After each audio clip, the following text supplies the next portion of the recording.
देखो, जब भी तुमसे बात करे 1857 की क्रांति तो समझ लो वो सिपाही विद्रोह का बात कर रहा है। 1857 का विद्रोह, 1857 की क्रांति, चाहे सिपाही विद्रोह पूछे, सैनिक विद्रोह पूछे, तो समझना इसी टॉपिक के बारे में बात कर रहा है। ठीक है, सबसे पहले हम ये जानेंगे कि 1857 की विद्रोह हुआ क्यों, क्या कारण से हुआ। ठीक है, फिर यह जानेंगे कि यह विद्रोह कब शुरू हुआ, कहां कहां हुआ, इसमें कौन नेता था, यानी किसके नेतृत्व में यह विद्रोह हुआ, किस जगह पर, उसको दमन किसने किया, मतलब उस विद्रोह को किसने दबा दिया, फिर कब जाकर यह विद्रोह समाप्त हुआ पूरी तरह से, और फिर इस विद्रोह के समाप्त होने के बाद क्या परिणाम आया, है ना। इन सभी बातों को हम इसमें सीखेंगे। जैसे सबसे पहला पॉइंट लिखे हैं कि सन 1856 ईस्वी में अंग्रेजी सरकार ने, यानी अंग्रेज सरकार ने नई एनफील्ड राइफल का प्रयोग करने का निर्णय लिया था। जैसे पहले जो बंदूक रखता था सिपाही, उस बंदूक को हटाकर एक नया बंदूक बनाया, है ना, दिया, जिसका नाम था एनफील्ड राइफल। वह बंदूक दिया सैनिकों की, आप अब इस बंदूक का प्रयोग कीजिए। लेकिन इस राइफल की जो गोली थी, जो बंदूक था ना, उसमें जो गोली भरता था, बंदूक निकालता था और फिर उसमें तोड़ता था जैसे होता है, और उसमें कारतूस यानी गोली, उसको दांत से पहले काट के तब उसमें डाल के तो उसको भरता था, है ना। तो सबसे बड़ा लफड़ा इसी जगह जब दांत से वो काटता था। तो उसको लिखे हैं कि सन 1856 ईस्वी में अंग्रेजी सरकार ने नई एनफील्ड राइफल का प्रयोग करने का निर्णय लिया था, और इस राइफल की जो गोली थी, मतलब कारतूस को राइफल में भरने से पहले मुंह से काटना यानी खोलना पड़ता था। मतलब खोलने मतलब मुंह से खोलना मतलब दांत से काटना पड़ता था। उसी को लिखे मुंह से खोलना पड़ता था। परंतु लफड़ा क्या था कि उन कारतूसों को बनाने में गाय का और सुअर का चर्बी प्रयोग किया गया था। जो दांत से काट के उसको भरता था ना, तो दांत से जो काटता था वो बना हुआ था गाय का चर्बी से और सुअर की चर्बी से। अब बताओ सिपाही कौन होगा, या तो हिंदू या मुस्लिम, ये ना होगा। हिंदू है तो गाय उसके लिए अपवित्र बन जाएगा चर्बी, अगर मुस्लिम है तो सुअर अपवित्र होगा, क्योंकि धर्म भ्रष्ट न हो जाएगा। उसी को लिखे हैं कि परंतु उन कारतूसों को बनाने में गाय और सुअर की चर्बी का प्रयोग किया गया था। इससे सिपाहियों की धार्मिक भावनाएं आहत हुई, मतलब उसका धर्म भ्रष्ट हो रहा था, है ना। अतः यही चर्बी वाला जो कारतूस था, चर्बी वाला कारतूस ही 1857 की क्रांति का तात्कालिक कारण बना। 1857 की क्रांति का तात्कालिक कारण क्या बना, चर्बी वाला कारतूस। कोई दिक्कत हुआ? अब देखो, लोग तो बहुत ऐसा था जो देखा, अनुभव किया, लेकिन अंततः जाकर उसको लगा लोगों को कि अब सीधा मतलब इसको क्या करना चाहिए, हस्तक्षेप करना चाहिए। तो 29 मार्च 1857 ईस्वी को, कब, 29 मार्च 1857 ईस्वी को बैरकपुर छावनी, जो पश्चिम बंगाल में पड़ता है, कहाँ पड़ता है, पश्चिम बंगाल। पश्चिम बंगाल के बैरकपुर छावनी का एक युवा सिपाही था, नाम था मंगल पांडे। इसने सबसे पहले विरोध किया कि हम इस चर्बी वाला कारतूस का प्रयोग नहीं करेंगे। वही लिखे हैं 29 मार्च 1857 ईस्वी को बैरकपुर छावनी, जो पश्चिम बंगाल में पड़ता है, के सिपाही मंगल पांडे ने इस चर्बी वाले कारतूस का प्रयोग करने से इनकार कर दिया। ठीक है, जिससे विद्रोह की चिंगारी सुलगने लगी। अब एक बार सैनिक विद्रोह किया, दूसरा भी विद्रोह किया, तीसरा भी विद्रोह किया, है ना, विद्रोह की चिंगारी सुलगने लगी। और इस समय जब वो विद्रोह हो रहा था, हुआ था भारत में, उस समय का गवर्नर जनरल था लॉर्ड कैनिंग। कौन था? Lord Canning. यानी 1857 के विद्रोह के समय गवर्नर जनरल कौन था? Lord Canning. और उस समय ब्रिटेन का प्रधानमंत्री कौन था? पाल्मेस्टन। कौन था? पाल्मेस्टन। ठीक है, प्रश्न पूछेगा कि 1857 के विद्रोह के समय भारत का गवर्नर जनरल कौन था? Lord Canning. 1857 के विद्रोह के समय ब्रिटेन का प्रधानमंत्री कौन था? पाल्मेस्टन। ठीक है, इसी विद्रोह में, मतलब 1857 के सिपाही विद्रोह में मंगल पांडे ने एक नारा दिया था, नाम था मारो फिरंगी को। उस नारा का नाम क्या था? क्या नारा दिया था? मारो फिरंगी को। प्रश्न कितने बार पूछा है? मारो फिरंगी को नारा किसने दिया? मंगल पांडे ने। ठीक है, और इस विद्रोह का प्रतीक चिन्ह, मतलब 1857 का जो सिपाही विद्रोह हुआ था, उस विद्रोह का प्रतीक चिन्ह था कमल और रोटी। क्या था? कमल और रोटी था। 1857 की क्रांति का जो शुरुआत हुआ था, है ना, प्रारंभ हुआ था, वो 10 मई 1857 ईस्वी को मेरठ से हुआ था। प्रश्न आता है कई बार, कंपटीशन में भी आता है कि 1857 की क्रांति का विद्रोह प्रारंभ कब हुआ था, या सिपाही विद्रोह कब प्रारंभ हुआ था? 10 मई 1857 ईस्वी को मेरठ में हुआ था और इसका नेतृत्व किया था कदम सिंह। किसने किया था? कदम सिंह।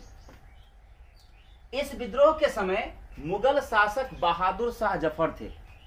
1857 के विद्रोह के समय मुगल शासक कौन थे? बहादुर शाह जफर। देखो कहीं कहीं इसमें लिखता है, किताब में मिलेगा तुमको, बहादुर शाह द्वितीय भी। ठीक है, किसी बुक में बहादुर शाह जफर मिलता है, किसी में बहादुर शाह द्वितीय मिलता है, थोड़ा सा कंफ्यूजन हो जाता है, लेकिन हम लिखे हैं बहादुर शाह जफर। ठीक है, थे, जिसे इस विद्रोह के लिए अखिल भारतीय है ना नेता माना गया, पूरे भारत का नेता माना गया। सभी लोग इन्हीं के समर्थन में क्या किया? युद्ध के विद्रोह किया। बहादुर शाह जफर ने बख्त खां को अपना सेनापति नियुक्त किया था। किसको? बख्त खां। याद रखना, बहादुर शाह जफर ने बख्त खां को अपना सेनापति नियुक्त किया था। मंगल पांडे को गिरफ्तार किया गया और 8 अप्रैल 1857 ईस्वी को 8 अप्रैल 1857 ईस्वी को फांसी दे दी गई। और साथ ही साथ कुछ दिन बाद, 2-4 साल बाद, फिर तात्या टोपे को, जिसका वास्तविक नाम, तात्या टोपे का वास्तविक नाम था रामचंद्र पांडुरंग। तात्या टोपे का वास्तविक नाम क्या था? रामचंद्र पांडुरंग। इनको 18 अप्रैल 1859 ईस्वी को, यानी जब विद्रोह खत्म हो गया था, इसके बाद शिवपुरी में फांसी दे दी गई थी पकड़ के। ठीक, अब हम समझते हैं 1857 की क्रांति के प्रमुख केंद्र कहां कहां थे, कहां कहां ये क्रांति हुआ और इसका विद्रोही नेता कौन कौन था। ठीक, जैसे मेरठ में 1857 की क्रांति कब हुई थी? तो 10 मई 1857 को हुई थी। ठीक, और इसके विद्रोही नेता कौन थे? मतलब मेरठ में इस क्रांति का नेतृत्व किसने किया था? कदम सिंह ने किया था। ठीक है, दिल्ली में, अब सिंपल बात है, मुगल बादशाह बहादुर शाह जफर था, दिल्ली का नेतृत्व कौन करेगा? बहादुर शाह जफर। तो लिखे दिल्ली में बहादुर शाह द्वितीय, इसमें लिख दिए हैं, बहादुर शाह जफर ने इसका नेतृत्व किया था। वास्तव में बहादुर शाह जफर लिखा जाता है, लेकिन नेतृत्व किया था वही बख्त खां, जो उसका सेनापति था। ठीक है, और यह 11 मई 1857 को हुआ था। और इस दिल्ली में सिपाही विद्रोह कह दो या 1857 के विद्रोह कह दो, उसको दबा दिया था किसने? निकलसन और हडसन नामक अंग्रेज पदाधिकारी ने। लखनऊ में बेगम हजरत महल ने इस विद्रोह का नेतृत्व किया था और 4 जून 1857 को विद्रोह हुआ था लखनऊ में, और उसको दबाया था जनरल कॉलिन कैपबेल ने।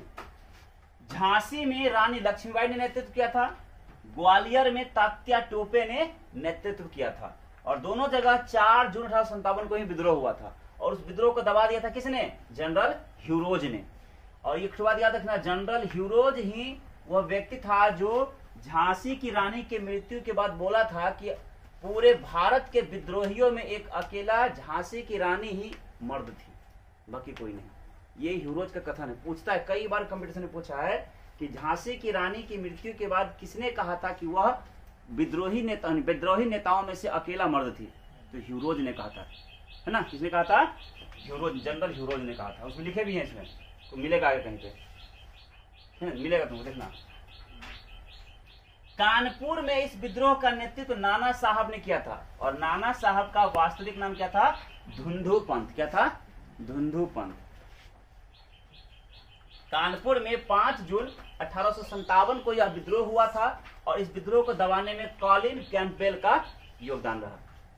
इलाहाबाद में लियाकत अली ने इस विद्रोह का नेतृत्व किया, और यह विद्रोह 6 जून 1857 को हुआ था, और कर्नल नील ने उसे दबा दिया।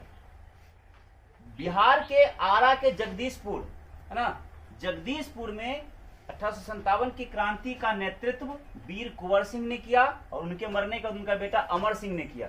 ठीक ना, थोड़ा कंफ्यूजन में बेटा था कि भाई था, ध्यान नहीं है, लेकिन हमको लगता है बेटा ही था। ठीक है, अमर सिंह ने किया। और जगदीशपुर में 12 जून 1857 को यह विद्रोह हुआ था, और इसे दबाने में विलियम टेलर का प्रमुख। ठीक है, फैजाबाद में मौलवी अहमदुल्लाह ने 12 जुलाई फैजाबाद में मौलवी अहमदुल्लाह ने 1857 के क्रांति का नेतृत्व किया, और जून 1857 में वो क्रांति हुआ था, जून के महीना में, तारीख नहीं दिया हुआ है, और कर्नल नील ने उसे दबा दिया। बरेली में खान बहादुर खान ने किया था जून 1857 में, विंसेंट आयर ने उसे दबा दिया था। फतेहपुर में अजीमुल्लाह ने किया था नेतृत्व, 1857 में हुआ था, और जनरल रेनॉल्ड ने उसे दबा दिया था। और पटना में पीर अली ने किया था। पीर अली एक किताब विक्रेता था। कौन था? पुस्तक विक्रेता था ये, पुस्तक विक्रेता।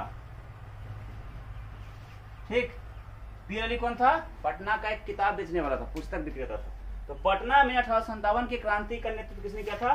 पीर अली ने किया था, और जुलाई 1857 में किया था। ठीक है, अब देखो लिखे हैं, ये तो युद्ध हुआ, मतलब विद्रोह हुआ, लेकिन उतना सफल भी तो नहीं हुआ था। लेकिन अंततः विद्रोह होने के कारण ही क्या हुआ कि 1857 है ना, 1857 ईस्वी की इस क्रांति को या इस विद्रोह को पूरे भारत में दिसंबर 1858 ईस्वी आते आते पूरी तरह से दबा दिया गया। लेकिन इस विद्रोह का प्रभाव पड़ा क्या कि इसी विद्रोह के दमन के बाद भारत शासन अधिनियम 1858 पारित हुआ था। प्रश्न आता है कि भारत शासन अधिनियम 1858 कब पारित हुआ था? तो 1857 की क्रांति के बाद। ठीक, और इस अधिनियम के तहत, अधिनियम मतलब नियम, कानून, इस कानून के तहत ही भारत का जो शासन था, जो भारत पर शासन कर रहा था ईस्ट इंडिया कंपनी, भारत पर शासन यानी भारत का शासन ईस्ट इंडिया कंपनी के हाथों से छीन लिया गया, और वह शासन किसको दे दिया गया? ब्रिटिश क्राउन को दे दिया गया। मतलब 1857 के विद्रोह के बाद भारत पर ईस्ट इंडिया कंपनी का शासन खत्म हो गया और ब्रिटिश क्राउन का शासन शुरू हो गया।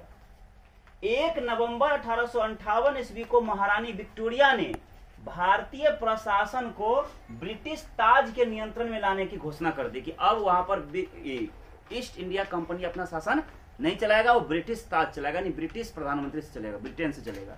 ठीक है, रानी लक्ष्मीबाई के मृत्यु के बाद, देखो मिला ना, रानी लक्ष्मीबाई के मृत्यु पर ह्यूरोज ने कहा था कि भारतीय विद्रोहियों में वह अकेली मर्द थी। ठीक है, और फिर लिखे 1857 के विद्रोह को 1857 में विद्रोह हुआ था उसे बीडी सावरकर ने कहा कि यह भारत का प्रथम स्वतंत्रता संग्राम था। प्रश्न पूछता है कि 1857 के विद्रोह को भारत का प्रथम स्वतंत्रता संग्राम किसने कहा था? बीडी सावरकर ने कहा था। और 1857 की क्रांति को सर जॉन है ना लॉरेंस ने कहा था कि यह पूर्णतः सिपाही विद्रोह है ना। कोई दिक्कत हुआ? किसी को कुछ समस्या है तो पूछ लो, इससे ज्यादा कुछ भी नहीं इस टॉपिक पर, ठीक है, इससे ज्यादा कुछ भी नहीं आएगा इस टॉपिक से।